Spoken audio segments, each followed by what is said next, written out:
Hello everybody. Let us wait for one more minute because I see people are still joining in, connecting.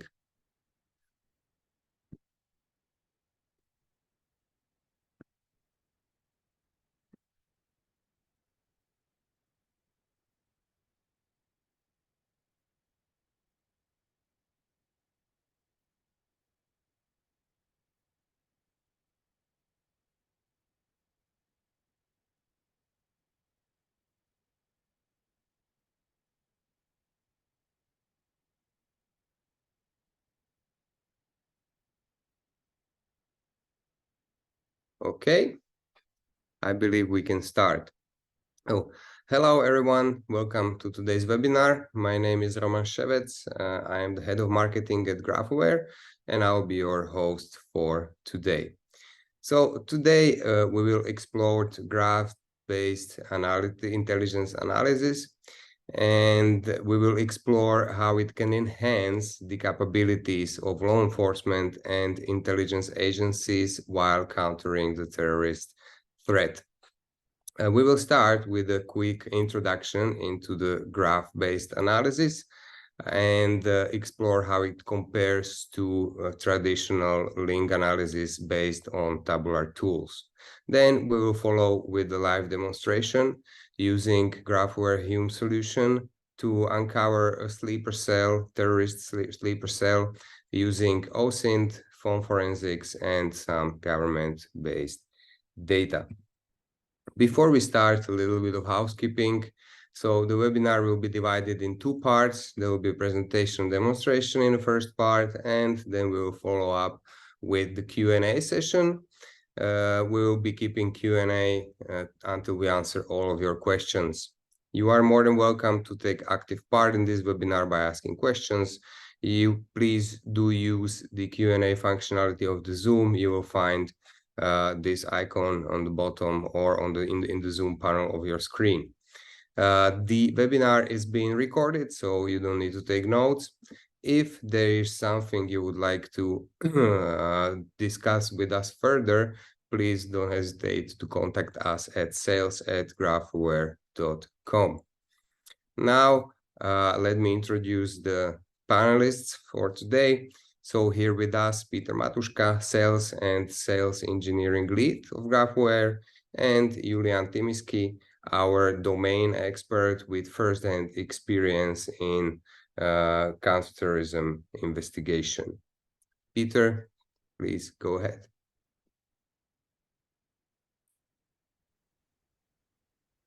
Hello, Roman. Thank you. I hope you can see my screen. Let me start with an introduction about GraphAware. So we were founded 10 years ago in London, and ever since that, we are helping organizations to gain a competitive edge by adopting graph-native intelligence. We are having legal entities across Europe and in Australia, and together with our partner, we are actually covering the whole globe. We are thought leaders in the graph space, authors of books and frequent conference speakers, and we are creators of Hume, the tool which you will be seeing a demonstration and interaction today. Our typical clients are local and federal police forces, intelligence agencies, cyber defense and cybercrime focused organizations, and of course, insurance, banks, retails, and logistics. The world is connected, as we believe so, and the tools we use to understand data were built for a world that no longer exists. Table-based tools and technologies such as spreadsheets or dashboards are not really sufficient anymore to understand the complexity within the data, neither to leverage or take an advantage of connections within those data. And that's a challenge for humans and machines alike. As we believe that the world is connected, it should be modeled as a graph. Graph is a set of connected nodes and relationships, and we use a Neo4j graph database as the underlying technology for storing and working with such graphs. An example of a graph within this domain could be, for example, this what you can see on your screen. Here in the middle, we have vehicles. Vehicles are owned by persons, but they are as well being recognized by car plate recognition cameras. They could be mentioned in the criminal records. So you can see that as well already this very simple case is already representing a connecting data. A phone or a phone call could be represented as a direct connection between the two phones, or you can zoom in to see any particular details which are needed. For example, what kind of cell tower, what kind of process in the telco network was down during a phone call between two people. If you would consider the most common intelligence questions, show me the communication events between two individuals. How are those two events connected together? Show me how person X and person Y are interconnected. Who is the ultimate beneficiary owner behind these organizations? All these questions are graph-based questions. So in reality, Intel analysts were using graphs already for decades, starting with a core board, then going with canvas and workbenches-like approaches, and finally, here we are presenting native graph-based solution for intelligence analysis.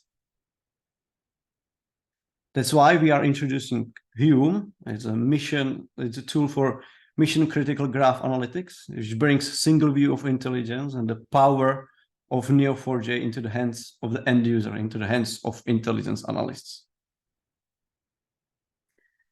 With this tool, we tackle several typical issues and challenges. First of them are siloed data. What we have observed that typically data are being siloed in tens of different systems, and the analysts need to collect these data from those systems and manually join them. What we suggest as an approach is that we can ingest all these structured and unstructured data into one single view of intelligence. We can make these data searchable and connected, both structured and unstructured. So then there is no need to connect these data again and again if you are starting a new investigations. Second benefit of a graph-based approach is its flexibility. Within using traditional tools, like tabular-based tools, it could be very difficult to onboard new type of data sets, new type of data, or to pivot to new use cases and new applications. Having a graph under the hood, the opposite is true. It's very easy to integrate new use cases and new data sources, and it's very easy to bring new capabilities or build new capabilities within the intelligence team itself. Another typical issue which we see is that tabular tools or tabular analytical approaches are being used for analyzing networks. Networks of criminals, networks of financial transactions, communication networks, and so on. That could be very difficult, especially if you want to do multi-hop analysis and if unknown unknowns are being present. If you will be leveraging graph-based approach, which was optimized for pattern matching and for filling the gaps within those unknown unknowns, you can get the results very short. For any pattern matching queries or shortest path-like queries in milliseconds. So you can then get connections between two objects very easily. Another typical challenge which we see is, as you have a siloed data sources, it's typically they do have as well like siloed analytical capabilities on the top of these siloed data sources. As we bring a single view of intelligence, connected source of truth, we can look at these data from different angles. We can bring link analysis, geospatial analysis, even temporal analysis within one canvas. Of course, we can leverage results of unstructured data processing, let it be natural language processing for text, image recognition, or face recognition. Of course, once we have all these data in one place, we can continue with the analysis further. The data are fully ready for data science and additional machine learning approaches. You can as well do shifts from a tactical to strategic intelligence. You can zoom in into more details or zoom out to have more overview of your data. Quite typical issue could be if you are using systems where it's tricky to get the data in because it's difficult, and then it's difficult to query the data. If you are using graph-based approach, building even complex questions, it's very easy in the visual way. You can visually build your questions and then get answer to such queries. Hume allows to run even complex questions with a single click of a button, which is fully adjustable for any particular needs. And the results which you get are naturally in understandable and explainable way because they contain all the relationships and all the relevant context. So it's very easy to understand them, work with them further, and share them with the team and with the colleagues. One of the many cherries on the top of this cake is that you can stay alerted very easily.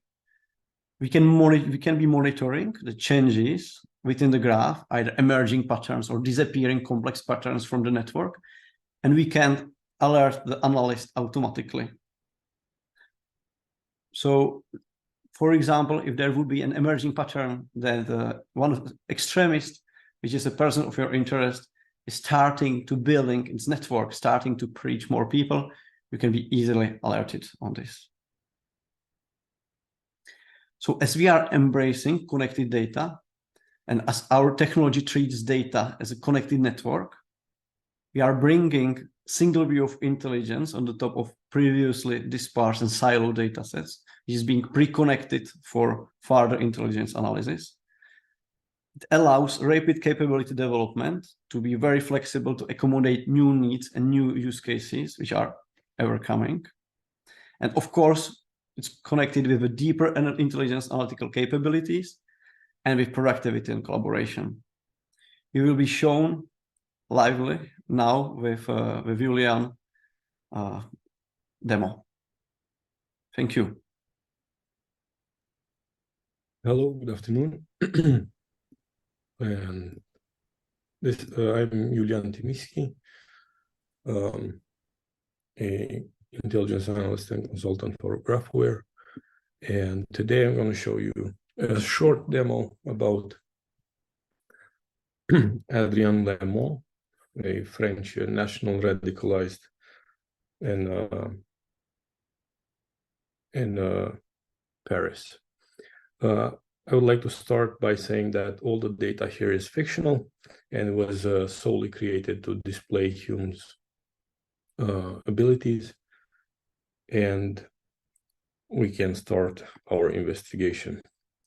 So our character here has been previously arrested during a violent protest in Paris. The protest was related to radical and extremist views, and as a decision was to monitor his social media accounts for extremist and violent tweets.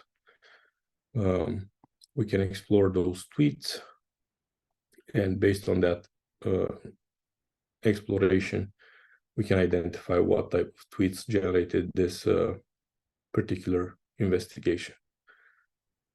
So if we expand the results on the canvas, we can see that multiple of his tweets have been flagged with a negative sentiment and a high tone violence. And of course, we can see the number of comments that each tweet had. So based on this, on the 3rd of November, 2023, it was on the 2nd of November, 2023, it was required from him to be present at the police station for questioning regarding his social media posts. He failed to attend this questioning, and there were some police officers sent to bring him at the station. During this particular activity, he resisted, evaded an attempt and escape, escalating therefore from a felony to a crime. The suspect has been apprehended, arrested, and the evidence that was collected was his cell phone and 5 grams of hashish. Now the suspect is under questioning, and it's currently at the police station. So For the purpose of today's investigation, we will explore his cell phone extraction. We will try to determine if he is related to any extremists or activities, and what particular activities are those, and what other people are related to these activities. So as you can see, we have a schema based on the cell phone extraction and the data that we already know. On the left-hand side of the schema, you can easily see the data that we already pre-visualized, his criminal record, his current tweets, device from where the extraction has been made. In the center of this extraction, we have the first level analysis, which was performed on the extraction of application, contacts, and locations. We can easily see that location is one of the richest nodes in this particular extraction. The second level of extraction includes data mining algorithms, which allowed us to further dig down into the data, extract usernames, messages, and emails. Third layer of investigation was performed using clustering algorithms, which allowed us to cluster locations and time groups and time frames, and also meta locations. And of course, we can cluster the communication and the messages are into communication and threads. The fourth level of analysis, it's done using natural language processing and large language models to classify the communication into topics, to extract keywords, and to extract actions from this particular communications. All this is done under the hood by Orchestra. I'm going to show you a small example of how we extracted the keywords. So basically, from the extracted data, we transformed the messages, parsed it to the large language model enrichment, and came back to the keywords. Cool. Coming back to the location, which I already said is the richest node in this particular extraction, we can use it to determine a pattern of life of this particular person. We selected, using the temporal analysis tool, we selected the time frame between his moment of arrest and 2 weeks before. So we have data starting with 23 and up to 4th of November. You can see on the map pattern appearing with purple. You can see the night time, so the time where regular people sleep. With dark orange, you can see the evening time. With blue, you can see the morning time. And with green over here, it's the working hours. Let's further split this into days and try to identify any disruption in his pattern. So we started from the 22nd in the night. We can see that he spent some time in this place. We can assume that is his home. Going further, on the 23rd, we can see a morning pattern to a particular place and an evening pattern back from that particular place. We can assume that this is his workplace.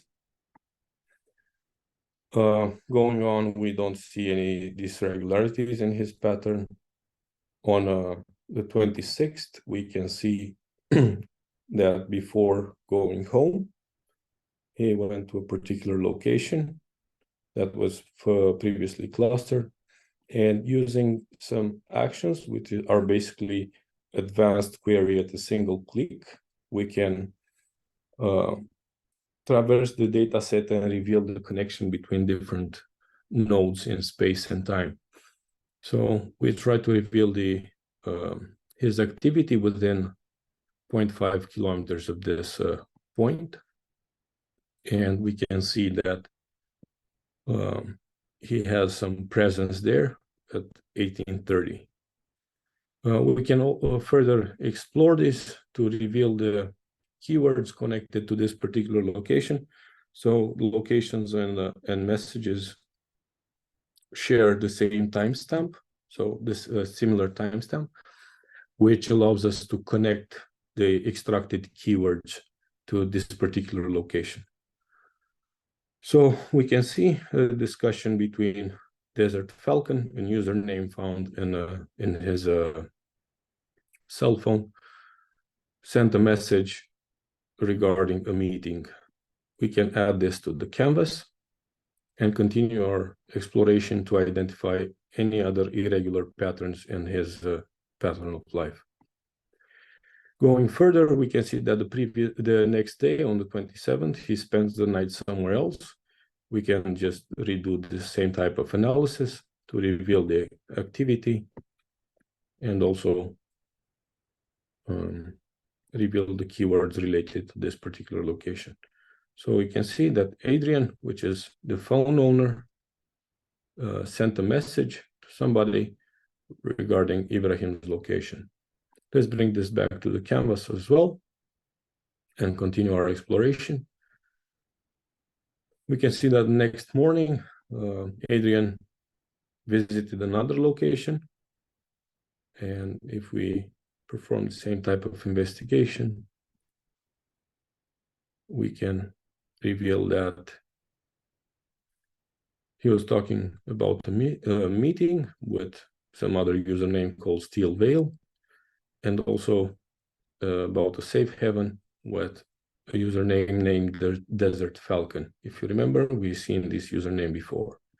Let's expand this on the canvas and continue our exploration of his pattern of life.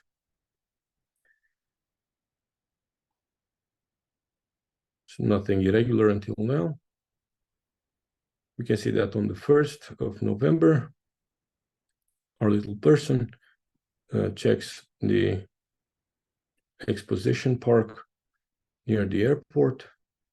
If we reveal the activity that he is talking about and the keywords related to the same time frame, we can see that it calls that particular location target location.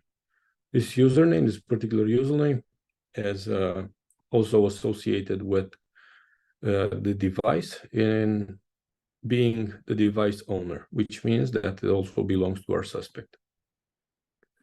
We'll expand the results on the canvas and continue our investigation. If we further investigate until the time that he was captured, we can see no longer any irregularities in his pattern. We can now switch off the temporal and geospatial analysis and go back to the canvas. Let's clean a little bit the canvas, removing the location nodes, and look at the data. You see the target location, which was mentioned, and we already know that the event Millipol Paris is taking place in that particular target location. He's talking about a safe haven, a meeting, and Ibrahim location. You can see here that some nodes are bigger than the other. With the help of styling, Hume allows us to emphasize the nodes that are connected to the investigation that we're currently performing. Let's select all the messages and expand all the threads that are connected to those particular messages. We can see that there are 3 different threads related to those particular messages, and some of them share similar keywords. Well, let's start from the bottom left. We can see that these particular keywords talk about reconnaissance, which is also related to this bigger thread here, which also mentions Millipol Paris. And the third cluster here doesn't seem to mean a lot to our investigation, except for these 3 nodes, which are common with others. Let's explore this further node with a simple Hume action and see what messages were mentioning it. So as we can see, Ibrahim sent a message, probably to our suspect, that we will visit a safe haven. So the message was sent on the 27th, in the day when Adrian spent the night over Ibrahim.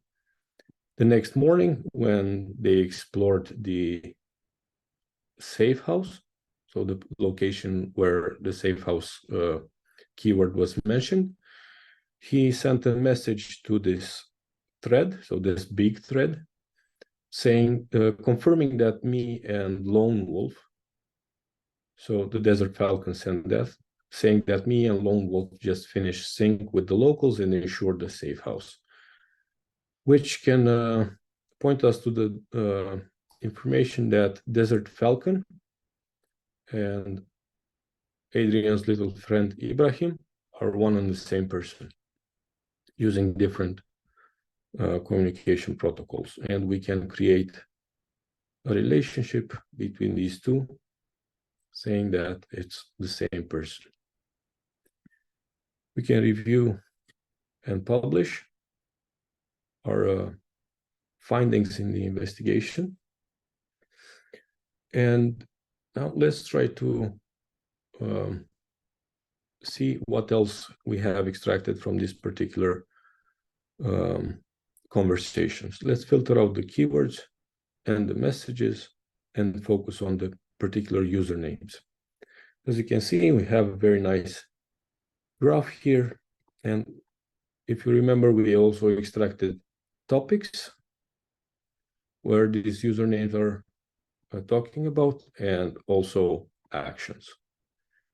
Using grouping, we grouped the actions based on classes, and based on these particular classes, based on these particular actions, we decided also we identified the roles of this particular person. So Desert Falcon is the operational leader.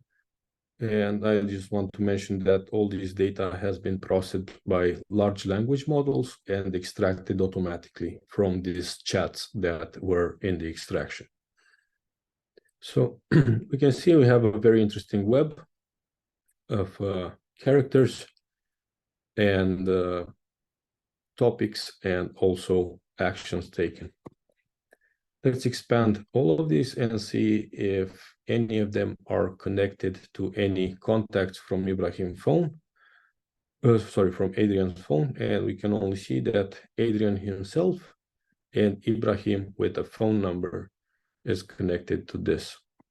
If you remember, in this particular day, we had a meeting in this particular place.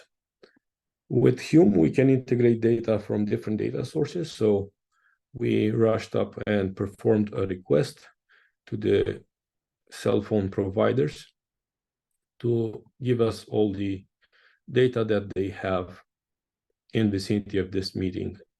So all the data that they have from the 26th, from 1800 to 2000, all the cell phones connected to the graph, all the cell phones connected to the same phone towers that are in this particular location.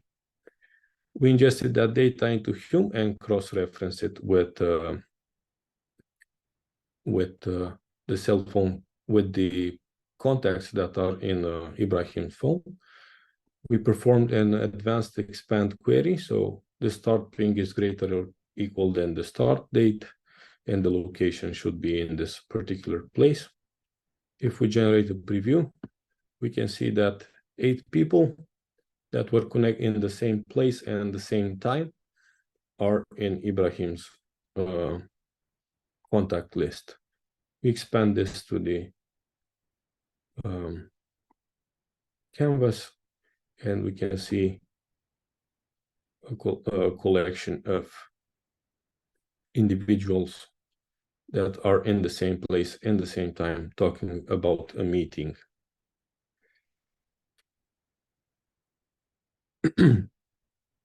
So what are our findings till now? We have our Adrian, our suspect, Ibrahim, one of his contacts, and all these other users planning an activity against Milipol Paris. This activity seems to be related to terrorism, and we have also in the meeting place in the same time these particular persons that are in Ibrahim's cell phone.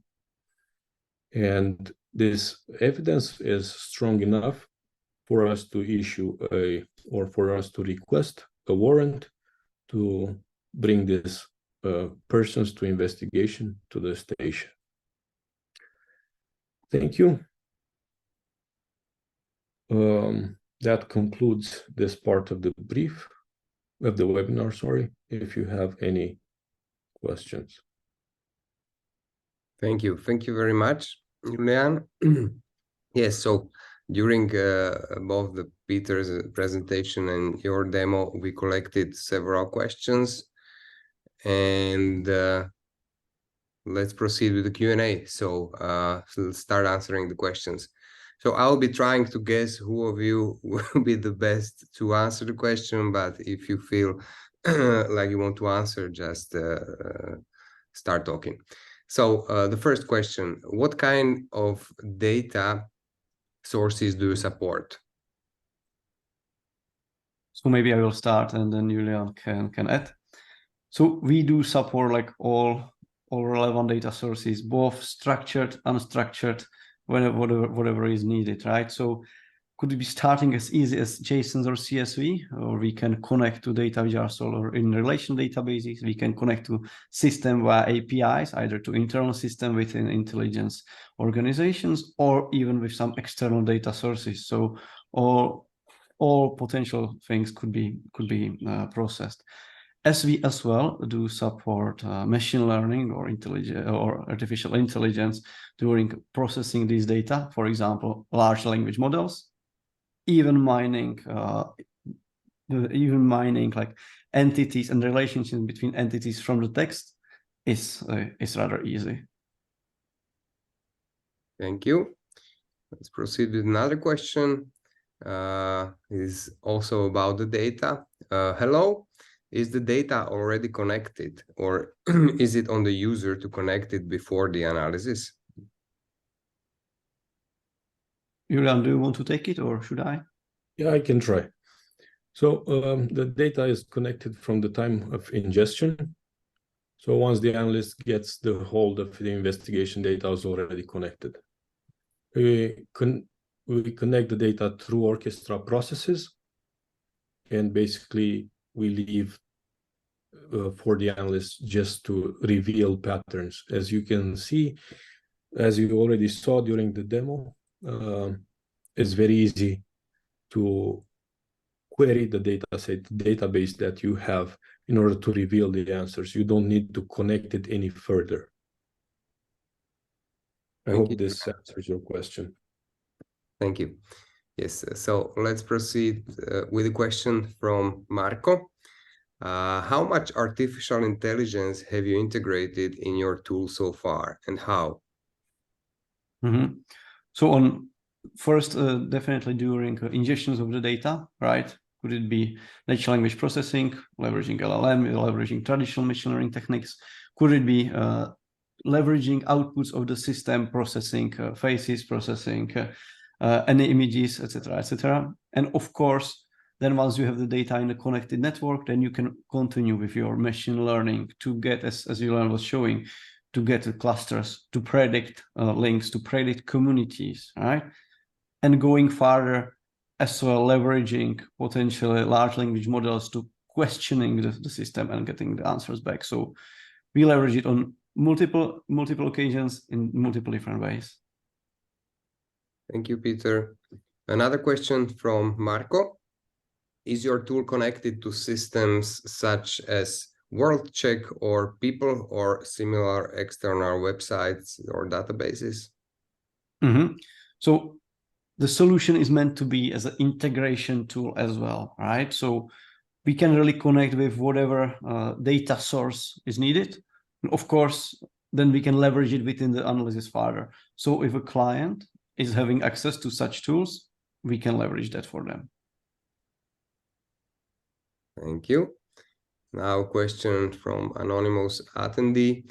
Does your tool facilitate the end users to perform analysis on their data without any technical knowledge?